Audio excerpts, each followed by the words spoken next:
بسم اللہ الرحمن الرحیم۔ میری کلاس میں ایک لڑکی آمنہ پڑھتی ہے۔ وہ ایک فری پیریڈ میں میرے پاس آئی اور کہنے لگی میم مجھے آپ کے 2 منٹ مل سکتے ہیں؟ تو میں نے کہا کیوں نہیں، بولیں آپ کیا کہنا چاہتی ہیں۔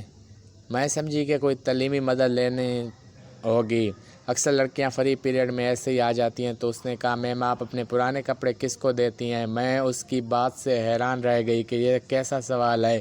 میں نے پوچھا آپ کیوں پوچھ رہی ہیں؟ تو اس نے بتایا کہ میں غریب گھرانے سے تعلق رکھتی ہوں، میرے ساتھ پڑھنے والی لڑکیاں بہت زیادہ امیر ہیں اور وہ روز میرے پرانے کپڑوں کا مذاق اڑاتی ہیں۔ میں اپنے گھر سے تعلیم کا خرچہ بہت مشکل سے لے رہی ہوں، نئے کپڑے کہاں سے لے سکوں؟ آپ کی جلدی شادی ہونے والی ہے، آپ نے پرانے کپڑے کسی کو تو دینے ہیں، مجھے دے دیں۔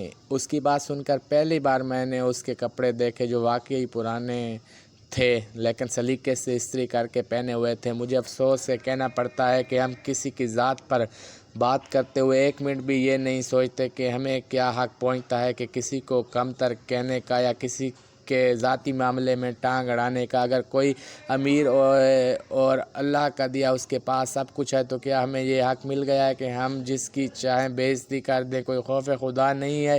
اس بات پر سوچیں، ایک دن ہم نے بھی اللہ کو منہ دکھانا ہے۔ جب یہ دکھی دل اللہ کو اپنی پریشانیاں بتائیں گے اور رو رو کر کہیں گے کہ اللہ تو نے انہیں دولت دی اور ہمیں نہیں، ہمارا کیا قصور تھا؟ تو آپ کو اللہ کے عذاب سے کوئی نہیں بچا سکتا۔